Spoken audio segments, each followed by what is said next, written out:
Tant de fois j'ai péché, tant de fois tu m'as pardonné. Tant de fois je suis tombé.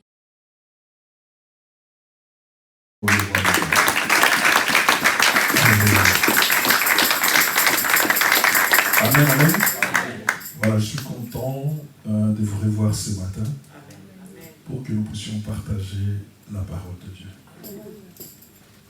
Alors que j'imaginais ou je pensais à l'intitulé de la prédication de ce matin, il y a un esprit qui m'est passé à la tête, qui m'a traversé, m'a dit, tu mettras la bonne nouvelle.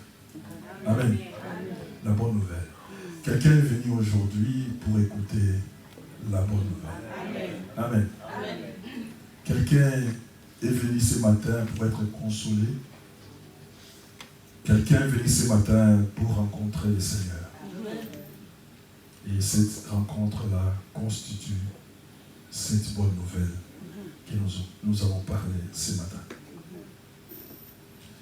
Quand nous lisons la Bible, nous remarquons que la bonne nouvelle nous a été déjà annoncée depuis longtemps. Amen. Sauf que personne ne prend garde. Tout le monde est figé, tout le monde regarde au monde, tout le monde regarde ce qui est tout autour de lui. Amen. Et Dieu, dans son amour, avait annoncé cette bonne nouvelle depuis longtemps. Et en annonçant cette bonne nouvelle, Dieu n'a pas fait de distinction. Il n'a pas fait un choix. Amen. Comme il est déclaré dans le livre de Jean 3,16 que nous connaissons. Car Dieu a tant aimé le monde qu'il a donné son Fils unique. En fait, que quiconque croit à lui ne périsse point, mais qu'il ait la vie éternelle. Amen. C'est-à-dire la grâce s'est présentée devant tous, sans distinction. Amen. Amen. Ce matin, nous sommes venus tous devant l'Éternel de Dieu, et la grâce est en train de couler. Il ne choisit pas. Mais il demande quelque chose seulement, la disposition du cœur. Pour que Dieu agisse dans la vie d'un homme, ça ne dépend plus de Dieu. Amen. Ça dépend de toi. Amen. Pour que Dieu intervienne dans ta situation, ça dépend plus de toi. À quelle place tu mets ton Dieu? Amen, amen. Amen. Alors, Jésus est venu, il nous a donné la connaissance.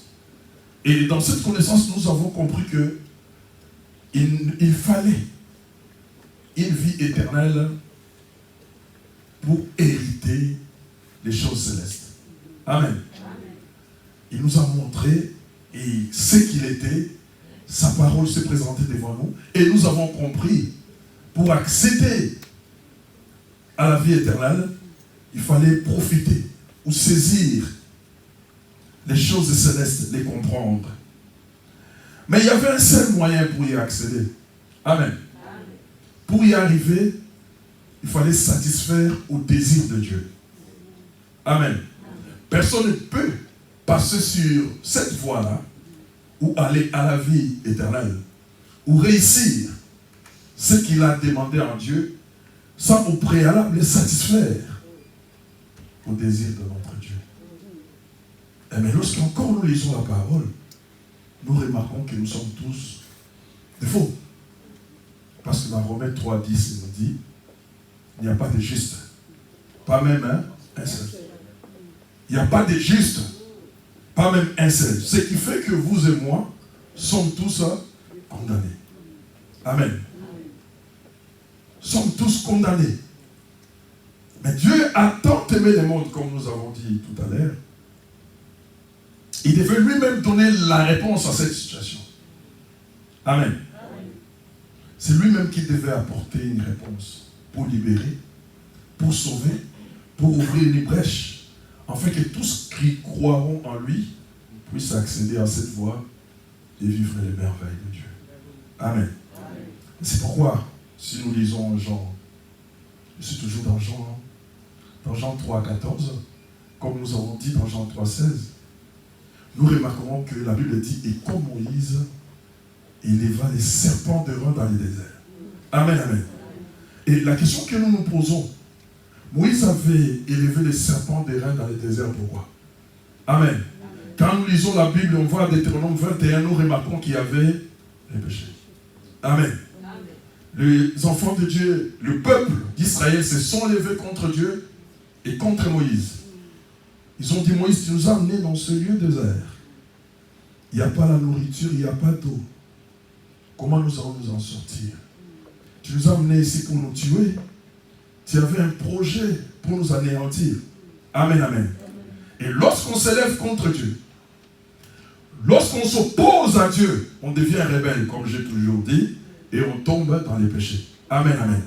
L'Éternel n'était pas content. La Bible dit, Dieu a envoyé les serpents brûlants pour détruire les enfants d'Israël. Amen. C'est pourquoi Dieu a dit à Moïse, fabrique-toi un serpent d'airain, mets-le sur une perche, et tout celui qui regardera ces serpents-là aura la vie sauve. Mais il y avait un temps de fabrication. Mais pendant que Moïse fabriquait le serpent d'airain, mais les enfants d'Israël mouraient. Amen, amen. Les enfants d'Israël tombaient. Parce qu'il n'y avait pas encore les serpents d'airain. Mais je veux dire, parce que c'est une bonne nouvelle ce matin, vous et moi, nous avons déjà notre serpent d'airain. Notre serpent d'airain, c'est Jésus. Amen. Il était élevé au mont Golgotha. Amen. Amen. Amen. Et quiconque regardera à lui sauvera sa vie. Amen. Amen. Amen. Quand j'étudiais, j'en avais un prof qui nous disait toujours, l'homme agit par intérêt. Amen. Amen. Et si nous sommes là par intérêt, non? Amen. Quel est notre intérêt? La vie éternelle. Amen, amen. Allez, nous devons les saisir. Amen. Tu ne peux pas venir à l'église. Tu ne peux pas venir écouter la parole pour se perdre demain. Ah non. Là, tu as passé ton temps. Nous ne voulons pas, nous, comme je dis, passer notre temps. Nous voulons gagner du temps dans le Seigneur. Amen. Amen. Amen. Tu ne peux pas venir à l'église pour espérer mourir. Amen. Mais quand nous venons à l'église, pour que quelque chose change en nous. Et lorsque Moïse éleva maintenant les serpents d'airain, la Bible dit, tous ceux qui étaient mordus par le serpent brûlant, lorsqu'ils regardaient à cette perche-là, ils avaient la vie sauve. Amen.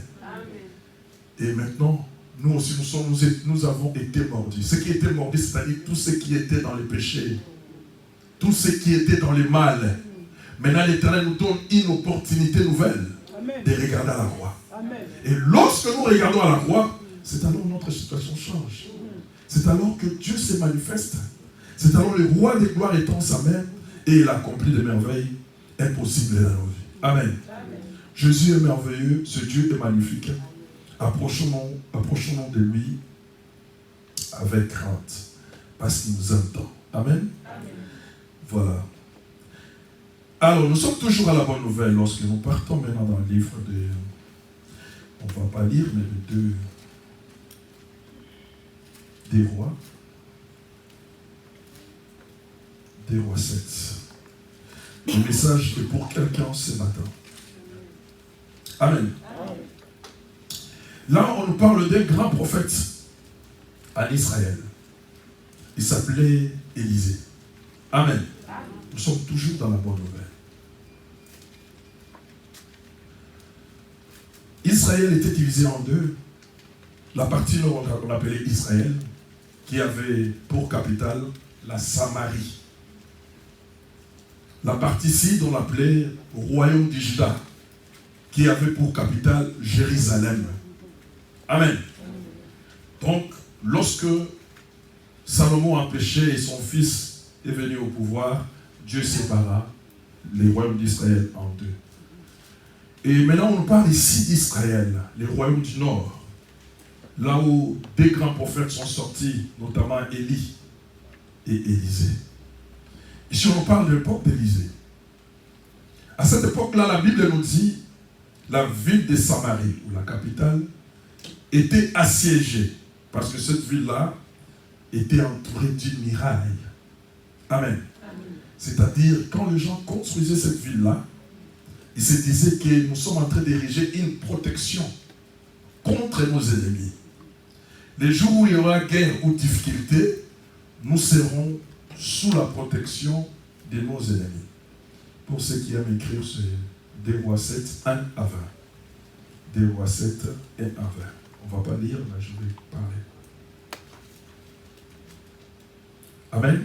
Suivez maintenant, si vous avez écrit, suivez-moi. Vous allez lire chez vous. Amen. Et les gens qui ont construit ce mur-là, ils se disaient que nous assurons notre protection. Que cela vienne la nuit ou le jour, l'ennemi ne pourra nous atteindre.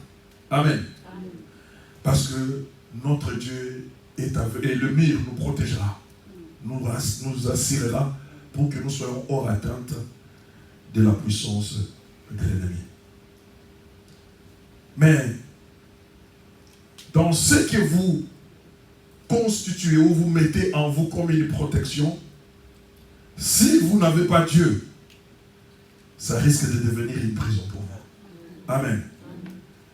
Tu étais un enfant de Dieu, tu demandais tout au Seigneur, même ton travail pour l'avoir.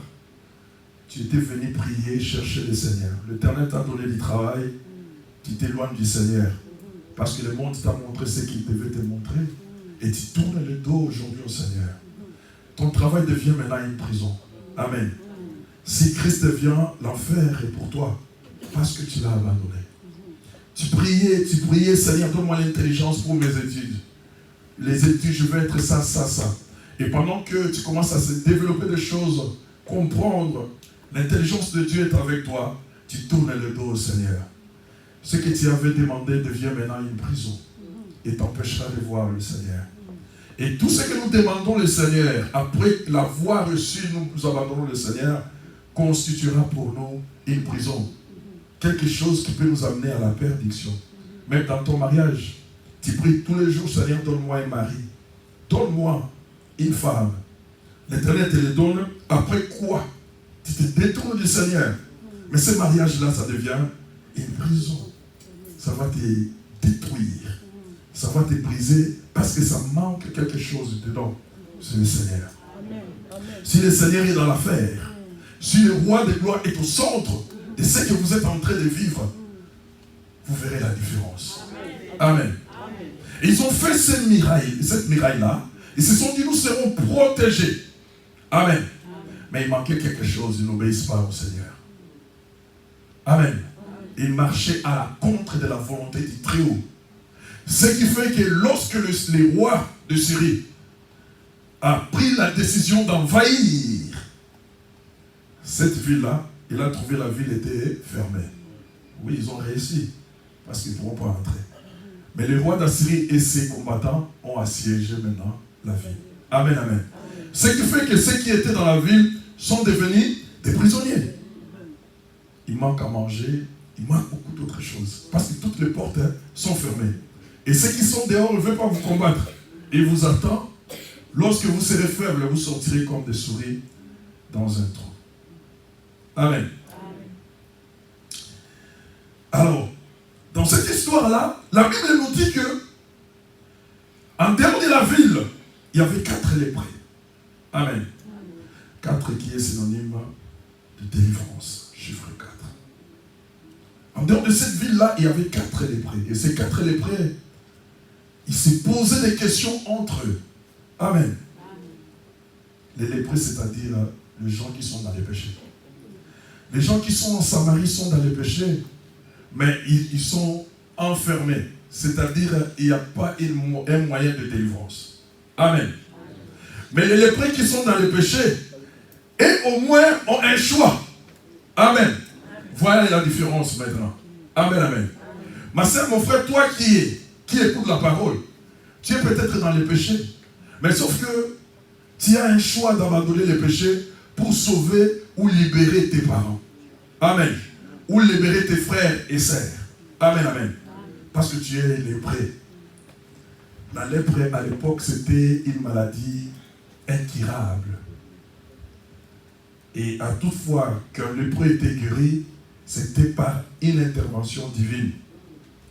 Et c'est semblable au péché aujourd'hui. le péché ne peut être guéri ou ôté d'un homme que par l'intervention de notre Seigneur Jésus. Amen. Acclamons encore Jésus. Acclamons le roi de gloire, le Seigneur de l'univers, le Dieu parfait, le puissant de Jacob. Amen. Alors il y avait 4 lépreux en dehors de la ville. Et au moins, ils avaient des possibilités. Ils commençaient à discuter entre eux. Ils se sont dit ceci. Si nous entrons dans la ville, nous risquons de mourir avec ces gens-là. Amen, amen. Ma sœur, mon frère, dans la vie, il ne faut pas suivre les gens qui sont faux. Amen. Parce que dans la fausseté, ils risquent de détruire, d'anéantir aussi ta personne, ta vie. Amen. Suivez ceux qui sont bons, ceux qui sont meilleurs. Ils t'amèneront là où il y a la lumière. Amen. Ici, il y a la lumière. Amen. La présence de Dieu. Amen. Amen, amen. Amen. Alors ils se sont dit, mais si nous entrons, nous risquons de mourir avec ces gens-là. Non, l'autre a donné une proposition. Il a dit non, c'est mieux que nous restons là où nous sommes. Mais son ami a dit, si nous restons là quand même, nous allons s'y mourir. Amen, amen. Mais nous avons une possibilité. C'est-à-dire aller nous jeter dans les camps des Syriens. Amen. Et là, s'il veut nous tuer, nous serons morts. Parce que déjà là, nous sommes des hommes morts. Mais s'il nous laisse la vie, nous vivrons. Là au moins on a des possibilités. Amen, amen, amen. Quand on a des possibilités, on choisit toujours la meilleure. L'Éternel dit dans sa parole, je mets devant vous la vie et la mort. Mais c'est même Dieu qui vient aussi auprès du Fils de l'homme pour lui dire que je t'ai dit de choisir la vie. Amen. Amen. Ils avaient 2 possibilités. Ils devaient choisir une. Amen, amen. Il y en avait 3, pardon. Dedans, à dehors des enclos, ou soit se jeter dans les camps de Syriens. Ils ont choisi d'aller se jeter là-bas. Là-bas, il y a une possibilité de vivre. Amen. Amen. Et lorsqu'ils sont arrivés dans les camps de Syriens, ils n'ont rien trouvé. Ils ont trouvé des habits par terre, ils ont trouvé des chevaux attachés, des ânes, tout ça. Mais ils ont trouvé un désordre. Et tous les gens du pays ont pris la fuite. Amen. Ils commençaient à entrer parce qu'ils avaient déjà faim, là où ils venaient. Ils commençaient à entrer pour ramasser des choses et manger, tout ça. Après, maintenant, tu vas me lire maintenant. Des rois, 7, 6. Qu'est-ce que l'Éternel avait fait? Amen. Amen. Amen. 2 Rois, chapitre 7, verset 6. Oui. Je lis au nom de Jésus. Amen. Le Seigneur avait fait entendre dans le camp des Syriens un bruit de chars et un bruit de chevaux. Amen. Le bruit d'une grande armée, et ils s'étaient dit l'un l'autre. Voici le roi d'Israël a pris à sa solde contre nous les rois des Étiens et les rois des Égyptiens pour venir nous attaquer. On arrête là. Amen, amen. Lorsque les prêtres sont entrés dans cette ville-là, ils n'ont trouvé personne. Amen. Amen. Mais la Bible dit que c'est l'Éternel qui a combattu. Amen. Amen. Amen. Ma sœur, mon frère, je te dis ce matin, si tu suis la voie de Dieu, les problèmes qui est devant toi, la situation qui règne dans ta famille, la situation qui règne dans tes entreprises, dans tes projets, fuira. Parce que tu as donné une place qu'il faut au Seigneur. Amen. Les lépreux ont choisi d'aller dans les camps des Syriens, mais ils n'ont rien trouvé. Parce que l'Éternel a fait retentir le bruit d'une grande armée qui avançait. Amen, amen. Tout c'est l'Éternel lui-même qui combat pour son peuple. Dieu est capable de combattre pour toi. Ça, c'est une bonne nouvelle que je t'annonce ce matin. Amen. Dieu est venu lui-même pour combattre et te libérer. L'homme était perdu. L'homme était dans les péchés. Mais Dieu a dit, je ne laisserai pas la créature que j'ai créée à mon image et à ma ressemblance se perdre. Je descendrai et je porterai les corps, comme les siens, pour venir les sauver. Et lorsqu'il a porté ces corps-là, on l'a appelé Jésus, pour sauver, pour libérer et affranchir. Et ce jour-là, il est descendu dans les camps des Syriens. Tous les Syriens ont pris fuite. Amen, amen. Lorsqu'ils ont pris fuite, Et ils commençaient à plier, à prendre, à voler. Mais il y a un de leurs qui a dit quelque chose. 9.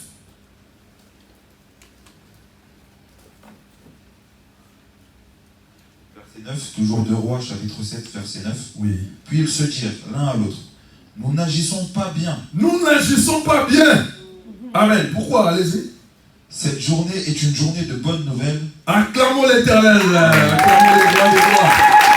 Le Seigneur, acclamons les rois des rois. Cette journée est une journée de bonnes nouvelles. Pourquoi? Amen. Cette journée est une journée de bonnes nouvelles si nous gardons le silence Voilà. et si nous attendons jusqu'à la lumière du matin, le châtiment nous atteindra. Alléluia. Venez maintenant et allons informer la maison du roi. Amen. Amen. Quand ils ont vu qu'il n'y avait rien, ils ont mangé, ils ont pillé, mais ils ont senti qu'à 4, on ne peut pas terminer tout un camp. Amen. Ils ont dit, cette journée, ce que nous faisons n'est pas bien. Ma sœur, mon frère, toi qui connais la parole de Dieu, toi qui as la bonne nouvelle en toi, si tu les gardes, sache-les que tu ne fais pas bien.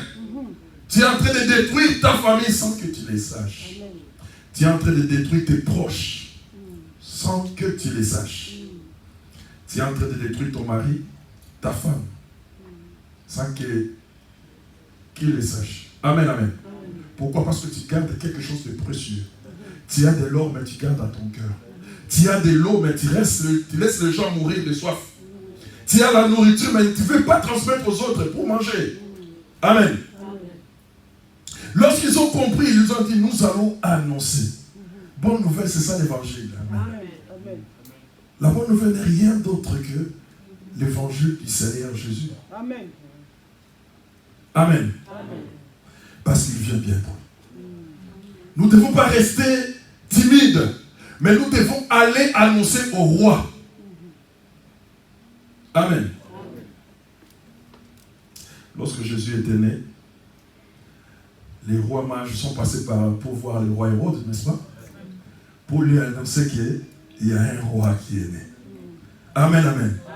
Mais tellement qu'il était méchant, la Bible dit, en attendant cette annonce-là, le roi fit troubler et tout Israël avec lui.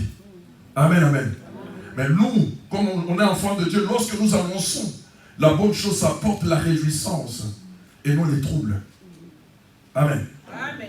La bonne nouvelle apporte ce qui est précieux et magnifique aux enfants de Dieu pour que le nom du grand roi soit célébré et élevé. Amen. Amen. Ils sont partis voir les rois, mais la bonne nouvelle était déjà annoncée avant. Vous savez que celui qui avait annoncé la bonne nouvelle, c'est le prophète Élisée. Amen. Amen. Et cette bonne nouvelle disait ceci: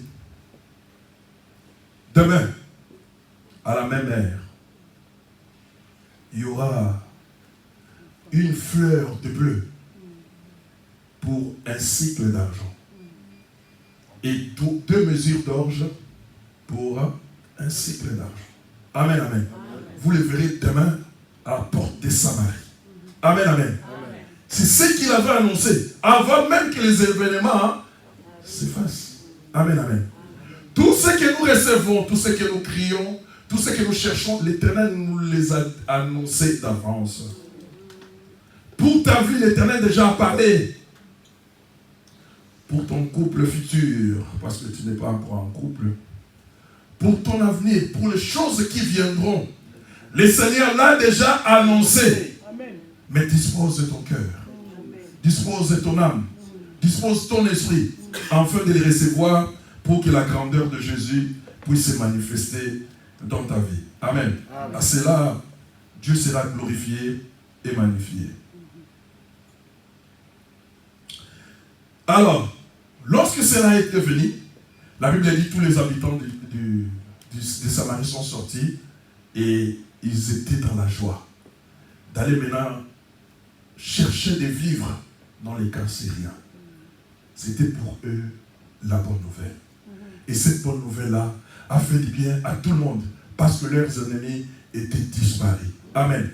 Ils n'étaient pas disparus, mais ils étaient devenus faibles. Amen. Quand il y a Jésus en toi, tes ennemis deviendront et resteront toute leur vie faibles contre toi. Amen.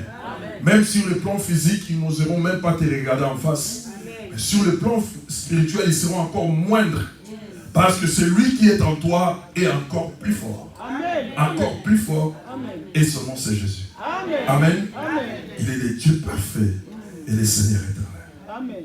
La bonne nouvelle a été annoncée et le roi était dans la joie. Et pourtant, il commençait déjà à manger la chair humaine dans cette vie-là.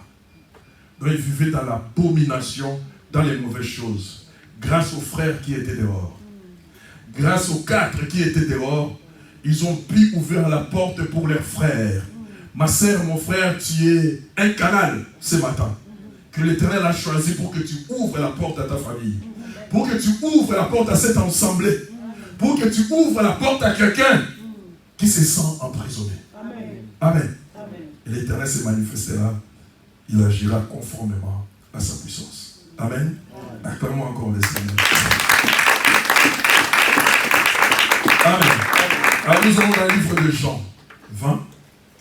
On est toujours dans Jean 1:10.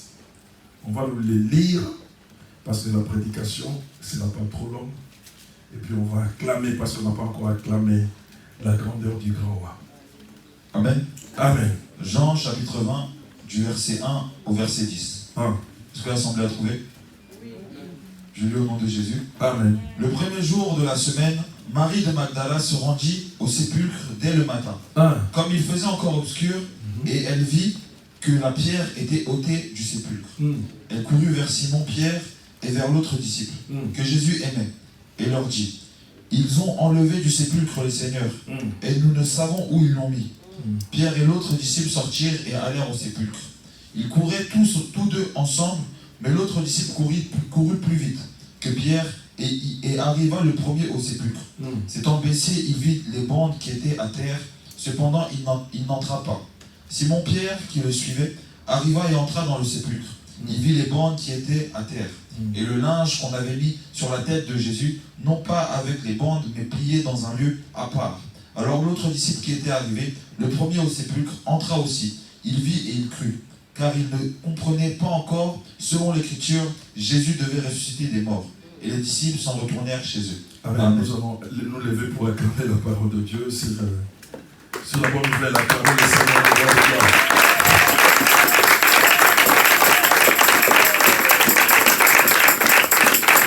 Amen. Asseyez-vous. Merci beaucoup. Notre prédication continue. C'est pas coupé, hein? C'est continu. Ça continue. Amen. Amen. La Bible dit, Marie de Magdala s'en alla au sépulcre. Mais il n'était pas seul. Quand nous lisons dans Marc combien? Marc 15, 40 et 47, tu verras qu'ils étaient, je crois, 4. Il y avait Marie de Magdala, il y avait Marie, il y avait Salomé, il y avait à peu près 4 personnes qui se sont rendues ce jour-là, les matins, au sépulcre. Pourquoi? Parce qu'ils avaient un souci. Le Seigneur était enterré, ils devaient l'embaumer selon leur coutume. Mais la Bible dit les premiers jours de la semaine. Amen. La Bible dit les premiers jours de la semaine. Quand nous lisons la Bible, les premiers jours de la semaine, c'est quand? Dimanche, aujourd'hui. C'était dimanche. Amen. Parce que quand nous allons dans le livre de Genèse 2, nous remarquons que l'Éternel s'est reposé le 7e jour. Et le 7e jour, la Bible dit, il est béni et les sanctifie. Il appela cela le sabbat. Amen. Ou les repos. Donc l'homme ne fera rien, il se reposera. Amen.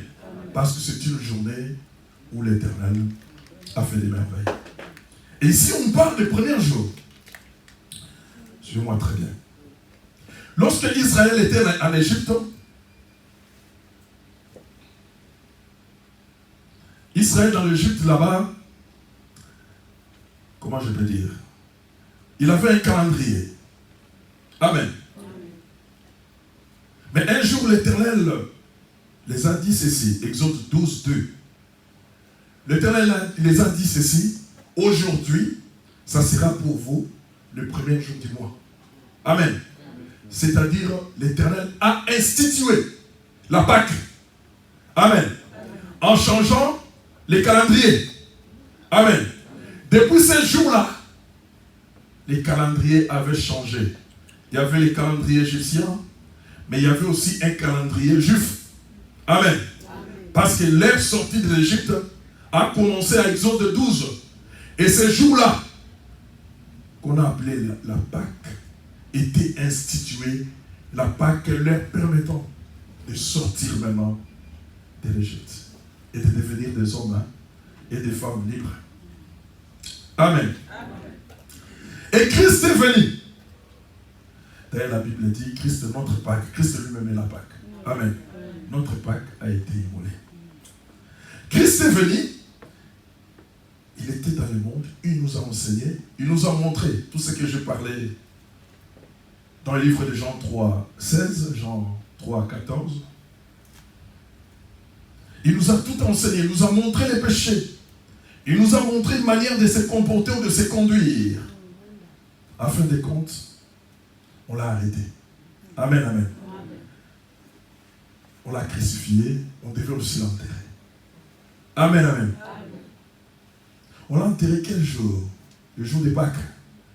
Parce que le juif comptait le jour du soir à l'autre soir. Amen. Le soir d'aujourd'hui jusqu'au soir du lendemain. Amen. Ça faisait un jour. Et vous remarquerez que quand Dieu créait aussi, il disait un soir et un matin. Amen, amen. Il commençait toujours par le soir. Amen, amen. Donc Jésus, il était mort sous la terre le jour des Pâques. Amen. Or, lui, la vraie Pâque, était enterrée. Amen, amen. Mais il devait sortir là-bas pour changer une date. Amen. Lorsqu'il est sorti, on appelait cette date-là, ces jours-là, les premiers jours de la semaine, qui fit un dimanche. Amen. Ça introduit ce que nous appelons l'ère chrétienne. Amen, amen. Les chrétiens, maintenant, ils ont trouvé un jour de célébration. Tous les jours, c'est le jour de célébration. Mais ils ont trouvé un jour d'être ensemble, de célébrer l'Éternel. Ces jours-là constituent le départ ou le début de l'éternité. Amen. Amen.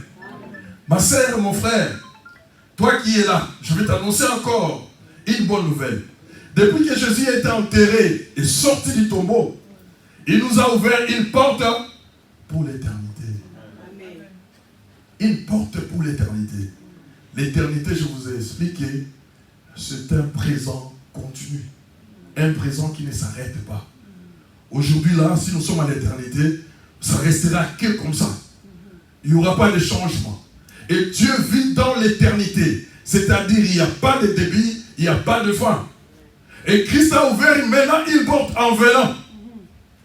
Une porte de l'éternité. L'aide pour les chrétiens de vivre et de sentir la présence de leur roi. C'est notre repos. Et lorsque tu commences à le vivre aujourd'hui, tu comptes déjà l'éternité. Parce que la Bible dit ceci. Petits enfants, vous ne savez pas que vous avez la vie éternelle, vous qui croyez en Jésus. Donc tous ceux qui croient en Jésus, ils commencent déjà à vivre l'éternité tout en étant sur cette terre. Amen.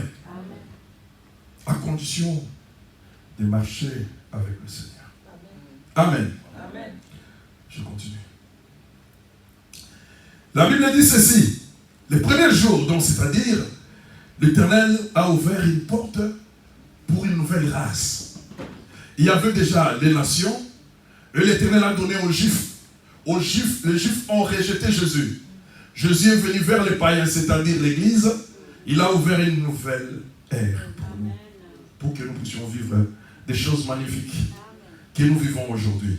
Et ces choses magnifiques qu'on appelle la grâce. La grâce n'exclut pas quelqu'un. Amen, amen. À l'époque, Israël pouvait exclure. Non, nous sommes le peuple choisi de l'Éternel. Ils ne pouvaient pas mettre des autres. Ils ne pouvaient pas se mettre ensemble avec les autres. Amen. Quand Christ est venu, Christ nous a mis ensemble. Que tu sois juif, que tu sois grec, que tu sois un païen ou une nation, l'essentiel est que nous croyons au Seigneur. Donc c'est que je vous dis toujours, dans le plan de Dieu, dans le plan de notre Seigneur, personne ne pourrait rater l'éternité. Parce que Dieu a dit, car Dieu a tant aimé le monde, sans exception. Donc dans son plan, tout le monde doit entrer. Maintenant, cela dépend du cœur. Cela dépend de ton cœur, ma sœur, ce matin. Mon frère, ton cœur, ce matin, il est où? Pendant que je suis en train de parler, tu penses à quoi? Tu raisonnes quoi? Tu es où? Amen, amen. Amen. Alors, on va lire 2, verset 2. Toujours Jean chapitre 20, verset 2. Oui. Elle courut vers Simon-Pierre et vers l'autre disciple que Jésus aimait, et leur dit, ils ont enlevé du sépulcre le Seigneur, et nous ne savons où ils l'ont mis. Allez-y. Verset 3. Pierre et l'autre disciple sortirent et allèrent au sépulcre. Verset 4. Ils couraient tous deux ensemble. Mais l'autre disciple courut plus vite que Pierre et il arriva le premier au sépulcre. Amen, amen. Allez-y, lis encore. Verset 5. S'étant baissé, il vit les bandes qui étaient à terre, cependant il n'entra pas. Verset 6. Simon-Pierre, qui le suivait, arriva et entra dans le sépulcre. Il vit les bandes qui étaient à terre. Merci. Amen, amen. La Bible dit les femmes, parce qu'ils étaient plusieurs, ou la femme, parce que dans cette version des gens, on ne parle que de Marie de Magdala. Lorsqu'ils ont vu, lorsqu'elle a vu que Christ est arrivé au tombeau là-bas, au sépulcre, il a remarqué que le Seigneur n'était pas là. Amen. Amen. Il est parti informer les apôtres de ce qu'il a vu. Il est parti témoigner la grandeur de Dieu. Mais à ce moment-là, personne ne comprenait que Christ était ressuscité. Parce qu'ils étaient bandés, ils étaient voilés. Mais pourtant, Christ leur disait ouvertement, je mourrai, le 3e jour, je serai ressuscité. Et personne n'en tenait compte. Amen, amen. Il est parti, la Bible dit, les 2 disciples, c'est sur Jean et Pierre, couraient. Jean était plus jeune. Amen. C'est comme si je courais avec toi. Amen. Il m'a dévancé, il est arrivé. Et Pierre est venu après. Amen, amen. Mais qu'est-ce qui s'est passé? Regarde, les actions de ceux des apôtres. Le premier est arrivé, Jean. La Bible dit, il n'entra pas. Amen. Il a regardé dans les grottes. Il a vu tout était rangé. Amen, amen. Il n'a pas voulu entrer. Cela symbolise le respect qu'il avait de son Seigneur. La crainte qu'il avait de ce Seigneur-là, toute son existence. Ces craintes-là, nous devons l'avoir. Amen, amen. Et lorsque nous approchons de notre Dieu, nous devons avoir, pas la peur, mais la crainte de sa grandeur. Parce qu'il peut claquer les doigts, tu disparais. Il peut te remplacer par un autre. Amen, amen. C'est pourquoi dans les choses de Dieu, personne n'est irremplaçable. Amen. Si tu ne fais pas aujourd'hui, Dieu amènera quelqu'un d'autre qui le fera mieux que toi.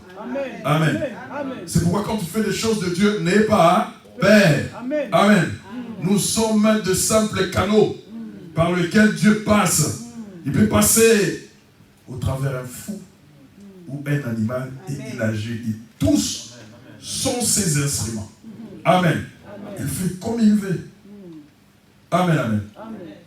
Il avait la crainte de son Seigneur. Il n'a pas voulu entrer ces craintes-là que nous devons manifester à tout moment devant le Seigneur. La Bible dit la crainte de Dieu, c'est le commencement de la sagesse. Amen, amen. Alors la Bible dit Pierre quand il vient. Amen, amen. Pierre quand il vient. La Bible dit il vient avec impétuosité, s'il faut dire. Impétuosité habituelle. Il entra directement dans la grotte. Amen. Son souci de savoir où était son Seigneur. Ma sœur, mon frère, nous devons être comme Pierre encore. Amen, amen. Lui, il voulait savoir tout sur son Seigneur.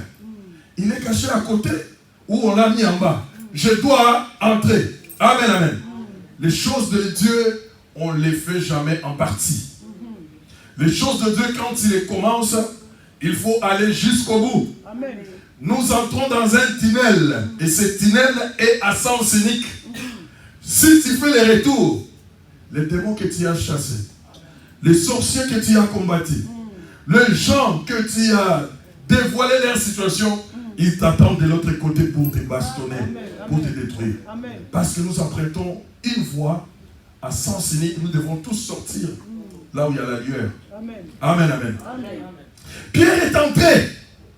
Magnifique.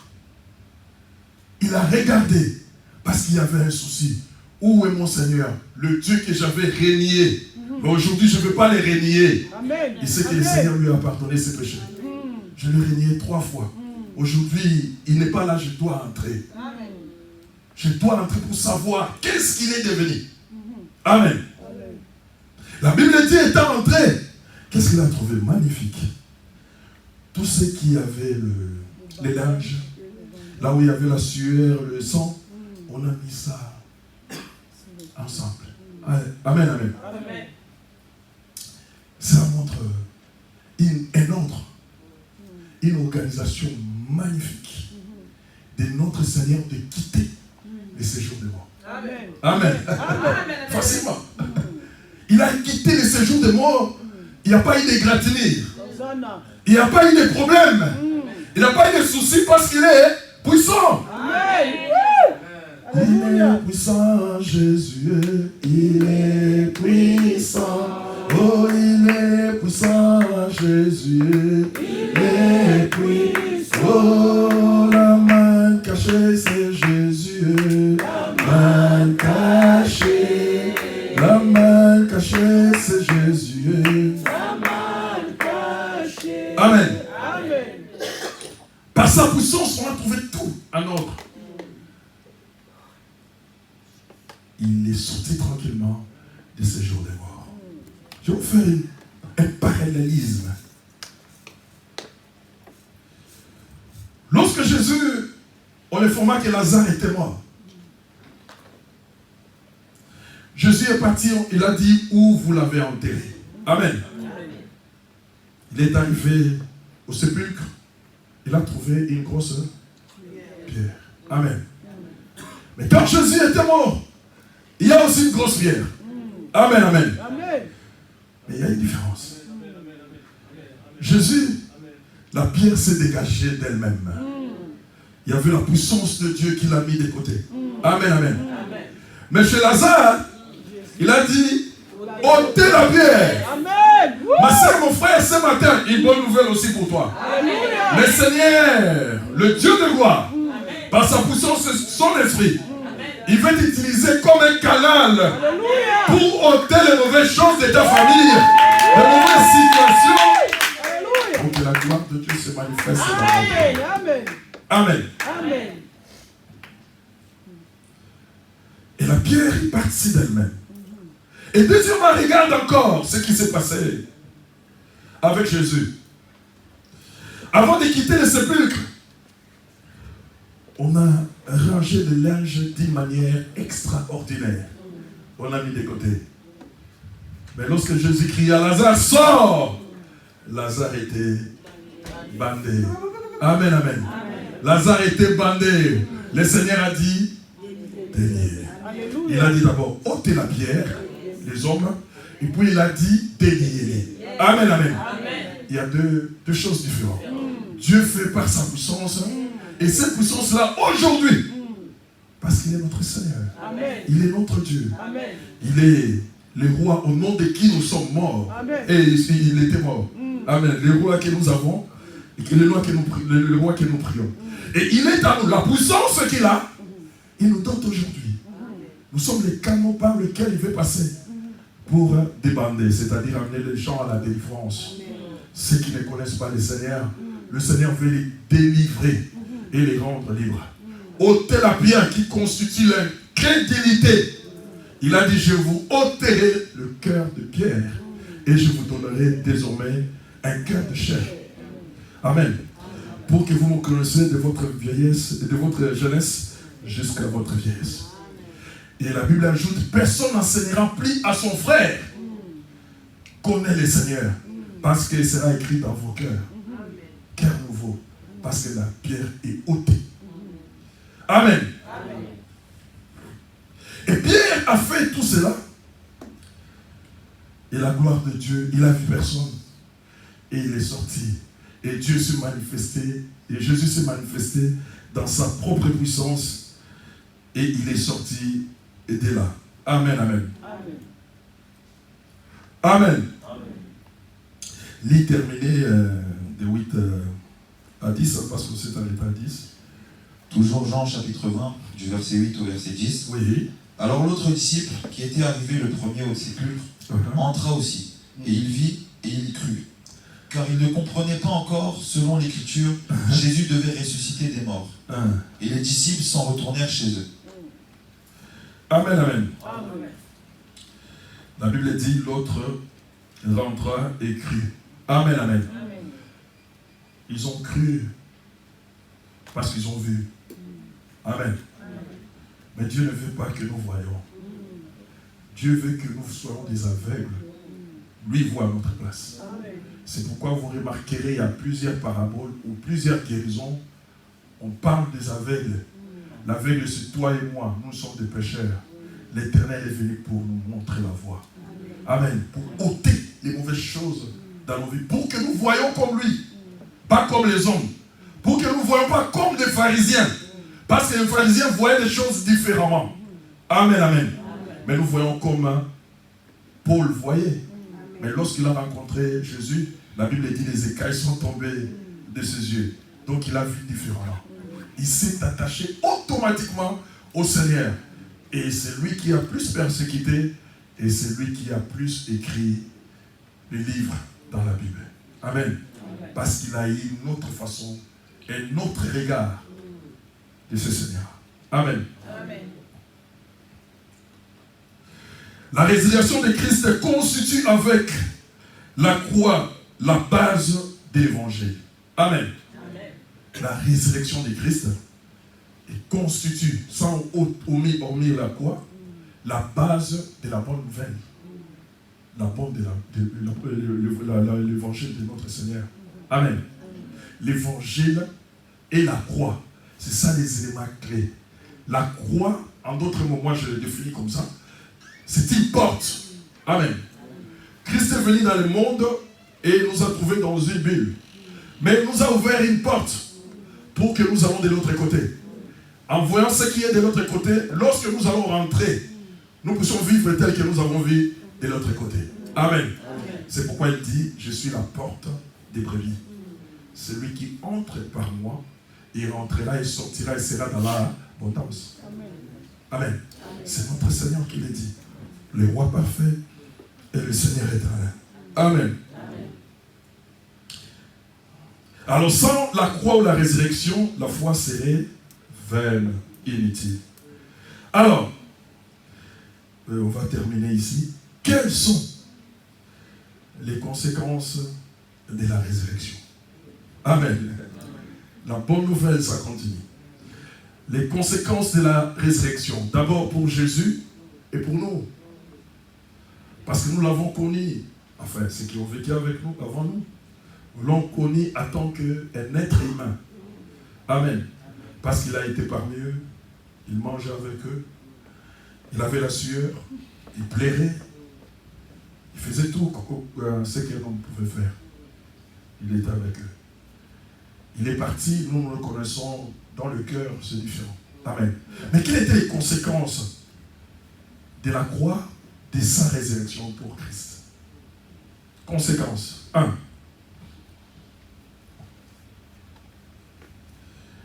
Romains 1, 4.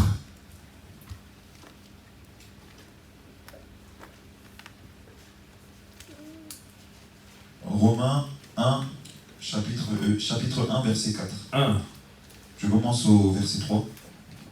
Et qui concerne son fils né de la postérité de David selon la chair, et déclare fils de Dieu avec puissance, selon l'esprit de sainteté, par sa résurrection d'entre les morts, Jésus-Christ notre Seigneur. Amen, amen. Conséquence, il est déclaré fils de Dieu par l'esprit de sainteté. Et quoi? Fils de Dieu avec puissance. Avec puissance et esprit de sainteté. Amen. Première chose, pour Jésus, déclaré Fils de Dieu, par puissance et esprit de sainteté. Pourquoi a été déclaré Fils de Dieu? Parce que Jésus d'abord, il est venu dans le monde, il avait fils d'eux. Il était fils de David, il était fils de Dieu. Amen.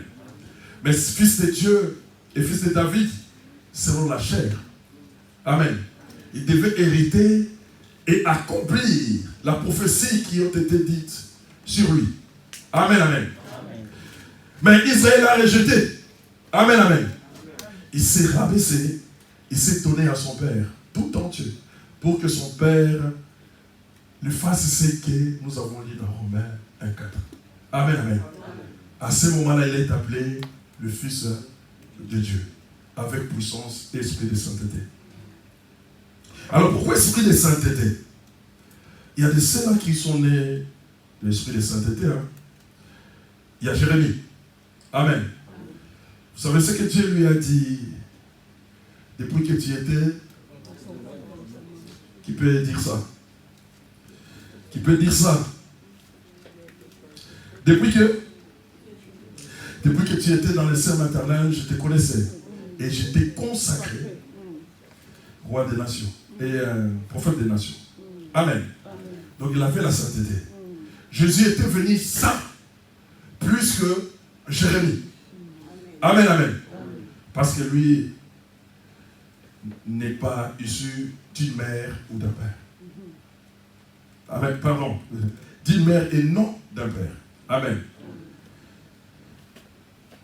Alors, il y a aussi Jean-Baptiste. Amen. Zacharie travaillait, l'ange vient l'annoncer. Tu auras un fils et tu lui donneras le nom de Jean le Baptiste. Amen, amen.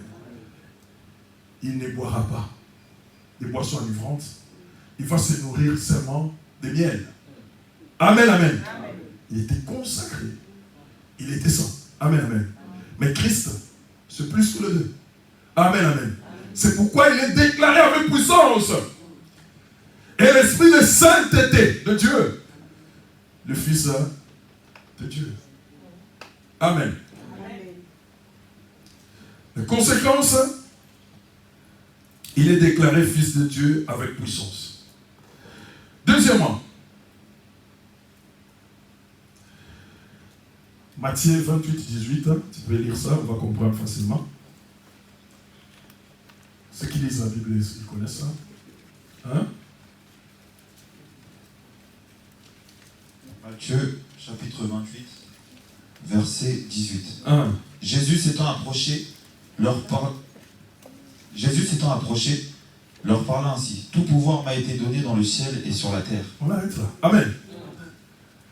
Ce qu'il a fait, tout pouvoir lui a été donné dans les cieux et sur la terre. Amen. Déclaré avec puissance par l'esprit de sainteté. Tout pouvoir lui a été donné dans les cieux et sur la terre. Et troisièmement, on dit qu'il est devenu avocat. On peut prendre Hébreux 2, 9. Il est assis désormais à la droite de Dieu, couronné de gloire et d'honneur. Hébreux 2, 9. Hébreux, chapitre 2, verset 9. Oui. Chapitre 2, verset 9. Mais celui qui a été abaissé Oui. pour un peu de temps au-dessous des anges, Oui. en dessous des anges, Oui. Jésus, nous le voyons couronné de gloire et d'honneur à cause de la mort qu'il a souffert, afin que par la grâce de Dieu, il souffrit la mort pour tous. Amen, amen, amen. Acclamons encore le Seigneur, le roi de gloire. Acclamons le Dieu de Dieu, le Seigneur de l'univers. Amen, amen. Il est déclaré Fils de Dieu puissant. Tout pouvoir lui a été donné. Et puis il est parti s'asseoir à la droite de Dieu le Père. Ça, c'est les conséquences de la croix et de la résurrection. Mais Jésus est tellement amour. Qu'est-ce qu'il va faire avec ça? Amen. Qu'est-ce qu'il va faire avec toute cette puissance-là? Amen, amen. Il faut qu'il les donne à quelqu'un. Amen. Il faut qu'il les dépose quelque part. Il donne à toi et à moi, l'Église. l'a donné. C'est ton héritage aujourd'hui. Nous sommes devenus des fils. Amen. Dieu a dit, je serai pour vous un père. Vous serez pour moi des fils et des filles. Amen, amen. Le Père m'a envoyé, m'a donné le pouvoir. Moi aussi, je vous envoie et je vous donne ce pouvoir-là. De marcher sur les serpents, sur les scorpions et sur toute la puissance de l'ennemi. Quelque chose de merveilleux encore, il a fait. Il a dit non, cette fois-ci, enfin que mes enfants ne chancellent pas, je me mettrai auprès du Père pour être un avocat. Afin d'intercéder, d'empêcher aucun d'eux ne puisse disparaître. C'est pourquoi il a dit dans sa prière sacerdotale, Papa, tout ce que tu m'as donné, je les ai excepté les fils de la perdition. Amen. Parce qu'il gardait ce qui était à lui, que personne n'entend. Les conséquences de la résurrection maintenant pour toi, pour moi. Alors, pour les croyants, les conséquences de la résurrection pour les croyants, la résurrection rend possible les saluts. Amen. Romains 85. La résurrection rend possible le salut.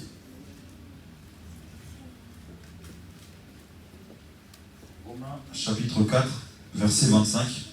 Lequel a été livré pour nos offenses et ressuscité pour notre justification. Ennemis, nous avons été réconciliés avec Dieu par la mort de son Fils. À plus forte raison, étant réconciliés, serons-nous sauvés par sa vie. Amen. On est sauvés pour cette vie qu'il lui a donnée. Je vais expliquer le salut. Le salut sur le plan spirituel vient le premier. Amen, suivez-moi très bien. Celui qui est venu aujourd'hui en ce lieu, ou qui ne connaît pas Dieu, après avoir entendu cette parole, et il croit au Seigneur Jésus-Christ, s'il va dehors, une voiture l'écrase et il meurt, il a le salut. Amen. Amen. Il a le salut directement. Il est dans le sang du Père. Amen. Parce que le salut vient avant. Jésus était avec un voleur à la croix. Le voleur a dit au Seigneur, souviens-toi de moi. À cause de ces reconnaissances, Jésus a dit, tu seras avec moi ce soir au paradis. Il a le salut. Donc le Seigneur ne regarde même pas ses péchés. Amen, amen. Donc le salut vient avant toute chose pour couvrir un enfant de Dieu. Mais le salut s'entretient. Amen. Si tu restes en vie, il faut l'entretenir chaque jour parce que tu peux le perdre. Amen. On l'entretient chaque jour. Comme tu laves tes habits, comme tu laves les assiettes, comme tu entretiens ta santé, c'est comme ça aussi que tu dois entretenir le salut dans ta vie. Amen. Ça vient au premier plan pour les croyants. Amen. Deuxièmement, pour les croyants, la résurrection. Christ vivant intercède pour nous et nous sommes sauvés parfaitement. Amen. Ce qu'il a fait, il continue à le faire. Christ étant vivant, il n'est plus mort. Amen. Quand je discute avec les gens, ou on partage avec les gens qui disent que Jésus n'est pas Dieu, ça, moi ça me fait rire parce que quel est l'homme là qui peut vivre depuis qu'on l'a connu jusqu'à aujourd'hui? Amen. Qui peut vivre autant d'années comme Christ, si ce n'est pas Dieu? Amen. Regardons seulement sa longévité. Et il n'a pas de longévité, lui. Il a une éternité. Amen. Amen. Amen. Ah, il faut que je change le mot qu'il faut. Ce n'est pas la longévité, c'est l'éternité. Je vous dis, éternité, un présent continu. Ça ne va pas s'arrêter. Et il est à la droite du Père pour intercéder pour toi et pour moi. Son souci est que rien ne puisse se perdre. Nous puissions tous entrer devant sa présence. Je vous donne un verset, Hébreux 7, pardon, 23-25. On ne va pas lire.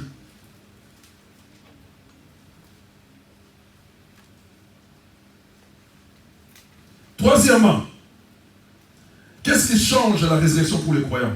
Christ, le dernier Adam, crée une nouvelle humanité dont nous devenons des membres. Amen. C'est pourquoi quand je prêchais là-bas, je ne voulais pas dire que c'est le deuxième Adam. Non, moi, je n'aime pas dire ça. Moi, j'aime dire que c'est le dernier Adam. Donc après lui, il n'y a pas eu de premier Adam, ou de troisième, ou de quatrième. Donc après sa mort, tous les péchés adamiques n'ont plus leur force d'existence dans l'homme. Amen. Donc tout ce que l'homme demandera après la mort de Jésus, au nom de Jésus, si son péché et sa personne tombera. Quels que soient les péchés que tu as commis. Amen. Ma soeur, mon frère, quels que soient les péchés que tu as commis, si tu les confesses devant le Seigneur Jésus-Christ, Alléluia. parce que tu ne fais plus partie du premier Adam, deuxième Adam ou énième Adam, mais nous faisons partie du dernier Adam, qui est le Christ. À sa mort, nous sommes devenus membres de son corps. Amen. Amen. Frère, nous sommes devenus membres du corps de Christ. Amen. Tu as déjà entendu parler de membre du corps de Christ? Tu as entendu? Je vais t'expliquer bien. Quand Christ viendra, hein mon frère, il partira seul. Tu es sûr? Tu peux m'expliquer? Il partira seul comment? Comment il va partir seul alors? Il partira seul. Pourquoi? Parce que nous sommes les membres. Toi, tu es les genoux, l'autre est les doigts, l'autre est le ventre, nous constituons le corps. Lui, c'est la tête. Donc, Christ partira seul. Amen. Christ partira seul parce que nous faisons partie du membre de son corps. Nous sommes devenus un corps de Christ. Donc, le corps de Christ, on ne peut plus les suer. Et ceux qui font partie de ce corps, c'est ça qu'on appelle Église, corps du Christ ou Église universelle. Il est différent de l'Église que nous avons ici, qu'on appelle l'Église locale. Amen. Je vous dis toujours, l'Église locale, c'est une carrière. Carrière où on taille des pierres pour donner des formes à une maison qu'on va construire plus loin, qu'on appelle les temples. Ces temples-là, les corps du Christ. De façon que lorsque le pierre quitte la carrière ici, pour aller dans ces corps-là, là-bas on ne va plus casser. Mais chaque pierre aura sa place, ça va s'emboîter facilement pour constituer ces corps. Est-ce que vous m'avez compris? Amen. 1 Corinthiens 15, là tu vas lire 45-49.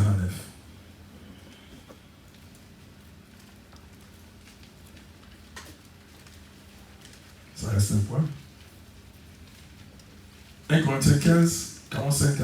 On y va, mon frère. Amen. Oui. 1 Corinthiens, chapitre 15, verset 45 au verset 49. 1. C'est pourquoi il est écrit, le premier homme, Adam, devint une âme vivante. Amen, amen. Le premier homme, Adam, devint une âme vivante. C'est Dieu qui l'a déclaré. Le dernier Adam est devenu un esprit vivifiant. Voilà. Le dernier Adam, donc c'est le Christ, il est devenu un esprit qui donne la vie. Un esprit vivifiant. Allez-y. Mais ce qui est spirituel n'est pas le premier. C'est ce qui est animal, ce qui est spirituel vient ensuite. Amen. Quand nous vivons dans le monde, c'est ce qui est animal. Donc c'est ce qui est charnel que nous voyons. Amen. Mais ce qui est spirituel est caché. Allez-y. Le premier homme tiré de la terre est terrestre. Le Oui. second homme est du ciel. Amen. Tel est le terrestre, tel est aussi les terrestres. Un. Tel est le céleste, tels sont aussi les célestes. Un. Et de même que nous avons porté l'image du terrestre, nous porterons aussi l'image du céleste. Amen, amen. Nous allons porter l'image de Christ. Amen, amen. Créons l'homme à notre image et selon notre ressemblance. Cet homme-là, le premier Adam, lorsqu'il n'avait pas péché, il traversait l'eau à pied, comme Jésus. Amen. Il traversait, s'il veut aller de l'autre côté, il y a de l'eau, il va traverser. Parce qu'il n'avait pas de péché. L'eau se soumettait à lui. Amen. Même le vent, même les animaux se soumettaient à eux. Le deux. Avant le péché. Lorsque l'homme a péché, il a pollué son corps. Son identité est falsifiée. Et quand un policier t'arrête avec une identité falsifiée, il doit te poser beaucoup de questions. Et c'est ça qu'on appelle les péchés. Ça risque de t'entraîner dans la prison. Parce que ton identité est falsifiée. Amen, amen. Et nous sommes de ceux-là qui sont comme Christ, c'est-à-dire l'image du Seigneur Jésus-Christ, pour faire des choses comme Christ a levé. Alors, dernier avantage pour les croyants, la résurrection. La Bible dit, il est la résurrection. Jésus est la résurrection et la vie. Pour tous ceux qui ont cru. Amen. Pour tous ceux qui croiraient, pour tous ceux qui ont cru. Ils ont accepté le Seigneur Jésus-Christ. Il est la vie et la résurrection. Quand même tu vas mourir, le Seigneur te réveillera. Il a réveillé Lazare. Il réveillera toi pour l'éternité. Lazare était réveillé, mais il était mort parce qu'il avait encore le corps de ce... Parce que nous sommes obligés de déposer ces corps.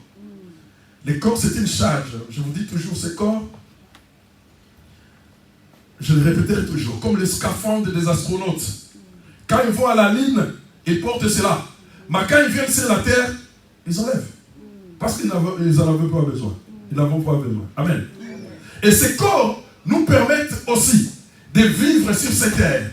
Lorsque nous quitterons la terre, nous devons laisser. Amen, amen, amen. Mais je veux dire à quelqu'un la question que le Seigneur posera tout le temps. Qu'as-tu fait des corps que je t'ai donnés? Qui a tatoué son corps ici? Il y a quelqu'un qui a mis des tatouages. Toi? Ah bon? Le corps n'est pas un livre. Normalement, si tu tatoues ça, tu tatoues pour qui? Pas c'est caché. D'abord, c'est une erreur. Amen. Amen. Tu tatoues au ventre, c'est pour qui? Personne ne le verra. C'est interdit de tatouer. C'est un péché. Amen. Il faut les confesser et le Seigneur te pardonnera. Le corps n'est pas un livre. Si tu manques à écrire, tu viens me voir. Je vais t'acheter un rame et 12 stylos. Tu vas écrire et tu seras tranquille.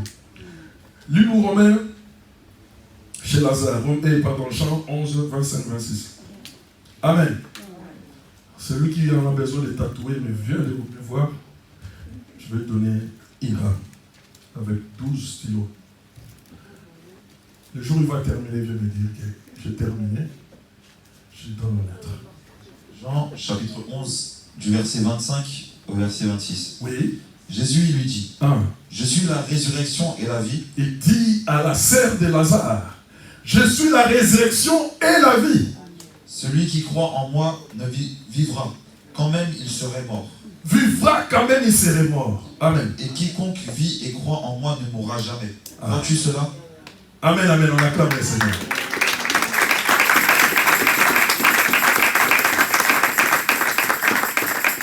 Ces choses, je les répète parce que vous êtes mes enfants, j'aimerais que ces choses-là restent dans vos cœurs. Jésus, pour faire sortir Lazare du tombeau, il avait besoin de la foi de ses sœurs. Amen. Amen. C'est pourquoi je vous dis, pour que quelqu'un, que l'Éternel arrive à lui faire du bien, ça dépend de la foi qu'il a à l'égard du Seigneur. Et Dieu cherchait la foi, il n'en voyait pas. Maintenant, il devait susciter ça chez la sœur de Lazare.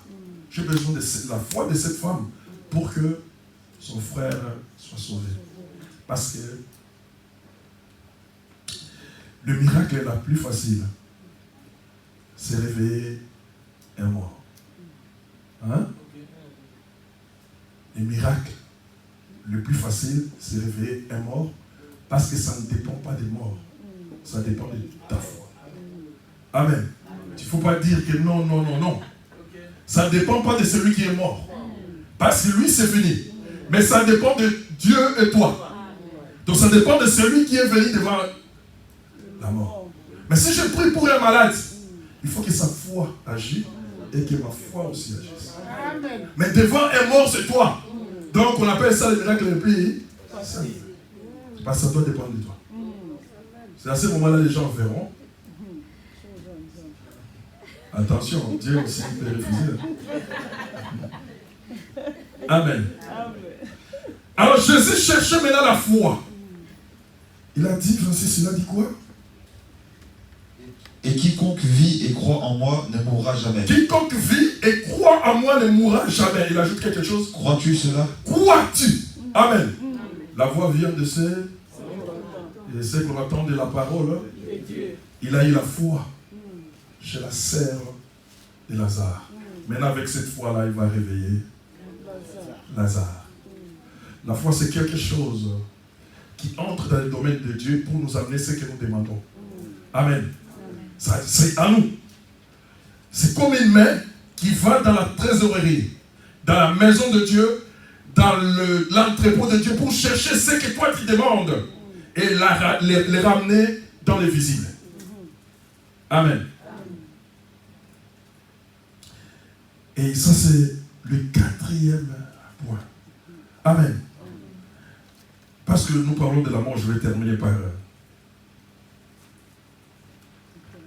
ce témoignage de la mort que j'avais déjà donné un jour. Amen. Un pasteur avait son fils qui était malade.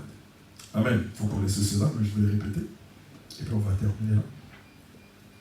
Et son fils était malade, le pasteur s'est réveillé la nuit, il a prié. Il a prié pour son fils, il a prié. Le matin, il a terminé, le matin, il est parti au travail. Arrivé au travail, sa femme va l'appeler. Il a dit, ça ne va pas, le fils est mort. Amen. Le pasteur a dit à sa femme, ne sors pas mon fils. Laisse-le dans la chambre jusqu'à ce que je vienne. Amen. Tu vas les laisser là. Le pasteur est venu après le boulot. Écoute la prière que l'homme de Dieu a fait. Amen, amen. Parce qu'il connaît son Dieu. C'est comme ça que nous devons nous connaître ce Dieu-là. Il dit, Seigneur, j'ai parlé avec toi la nuit. Et tu ne m'as pas dit que l'enfant mourra. Or, la Bible dit, alors si tu ne connais pas la parole biblique, comment est-ce que tu peux parler à Dieu? Or, la Bible dit, toi tu ne fais rien sans avertir moi, ton serviteur. Donc cet enfant, pour moi, n'est pas mort. Et il disait ça à haute voix, les gens entendaient dehors. Vous savez, chez nous, au bled, il y a des claustras. Quand tu parles le plus fort, ça sort à travers les claustras. Il a pris son enfant mort, il l'a amené à sa mère. Il a dit, prends ton fils. Quand il a pris le fils a commencé à tousser. La vie est rentrée. Parce qu'il savait qui était son Dieu. Ma sœur, c'est comme ça que nous devons savoir notre Dieu. Nous devons savoir notre roi. Il fait des choses extraordinaires. Mais aujourd'hui, pour toi, pour nous tous, c'était une journée des bonnes nouvelles. La bonne nouvelle est que Jésus est mort pour toi et il a ouvert une porte nouvelle pour que tu vives différemment de ce que tu étais hier. Donc, mettez un point aux choses que tu faisais dans le monde aujourd'hui. Et commencez une nouvelle page. Depuis que je suis ici, je parle de nouvelles pages toujours. Commencez une nouvelle page avec le Seigneur. Alléluia. Et le Seigneur te les rendra. Acclamons le Seigneur et les bons mots. Acclamons le roi de gloire. Les bons mots, nous allons chanter la tombe.